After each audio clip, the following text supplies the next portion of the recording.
darwiishkii maansayahankii weynaa Ismaaciil Mire wuxuu ahaa gabyaa hadduu wax tilmaamo aan lagu saluugin oo tixihiisa meel la is yidhaahdo ha laga toosiyo ama waxa looga daro aan laga heli karin. gabyaa wuxuu ahaa faylasuuf ah oo agagaarkiisa dhaqdhaqaaqa nololeed ee ka jira iyo wax alla wixii kale ka socdaba dhab ugu fiirsada,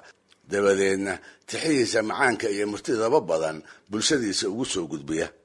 taasina waa markhaati madoonto haddiise laga maarmi waayo waxaa malaha inagu filan Cali Dhuux oo buuni gabay ku tilmaamay markuu lahaa ba'da gabay Ismaaciil Mire buuni ku ahaaye bayduu akhriyey weli ma oran yaa bedela kaastaba ha ahaatee ifafaalayaashii faraha badnaa ee Ismaaciil Mire uu maansadiisii ku tilmaamay waxaa ka mid ahayd abaar dalka ka dhacday gaar ahaan waqooyiga sanadkii 1951 waxaa isxigsaday jiilaal dheeraaday iyo gugii la sugaayey oo isla dhibicdii la waayey. waa gugii markii laga samray ay siiga case u bixiyeen ee abaartii dadka iyo duunyadaba silcisay ay sababsatay, iyada oo kal dambeed ah oo aad loo niyad xun yahay asii aan deeqa eebba laga quusan ayaa galabtii dambe waxaa wada sadcaalay Ismaaciil oo markaa da'ah iyo nin ay hilba ahaayeen. haddii ay cabbaar socdeen ayaa waxaa dareenkoodii jiitay shimbirka guuguulaha lagu magacaabo oo inta geed dheer fiinta uga baxay si oohin la moodo u ciyaaya afkana aan isku darayn. Ismaaciil oo horeyba abaarta aad uga walwalsanaa inuu wax ka yidhaahdana midhaa ku tashanaa ayay la noqotay waxa dhacay ee dadkii iyo duunyadiiba geesaha u dhigay inay guuguulahana soo gaareen, sidaasna uu la barooranayo. markaas buu inta isagii ku halqabsaday oo sidii qof af Soomaaliga la garanaya ula hadlay wuxuu u sheegay diihaalka uu qabo in lala qabo, sida awgeedna ay oohintiisu tahay uun nafjeclaysi aan garowshinya lahayn. isla markiibana wuxuu siinayaa tusaalooyin uu ugu horraysiinayo geelii xoolaha ugu adkaysiga badnaa oo weyd la socon waayey iyo geeltirihii dambaabi jiray oo isaga dalaabay dabadeedna gaajo awgeed tuulooyinka nafta kula cararay, halkaasoo uu ka iltuugayo cunno iyo timir ay baahi u hayso asii aan la siinayn, timir aanu gadan karin, timir haddii uu boobi lahaana ay askartu ku qabanayso xabsigana uu ku galayo. wuxuu gabayga ku bilaabay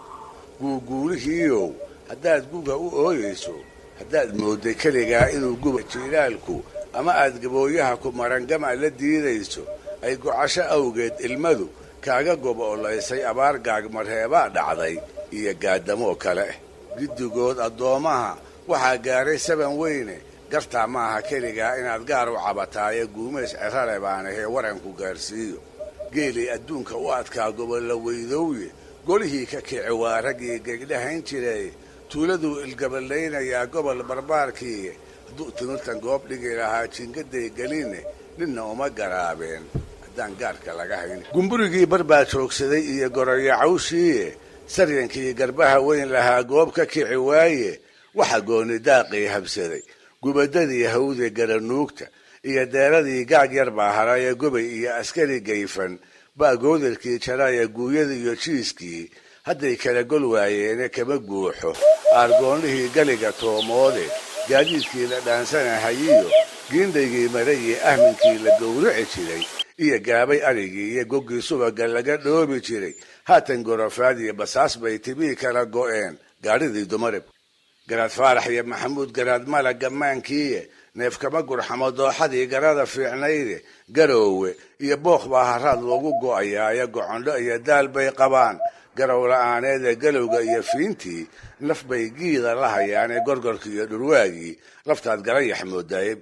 shabeelkii gabraar lagu idlee giila layn jiray oo godadkii kama soociyaan, gabanadiisii iyo hargihiisa nimankii gatay baa guuldarruu siday.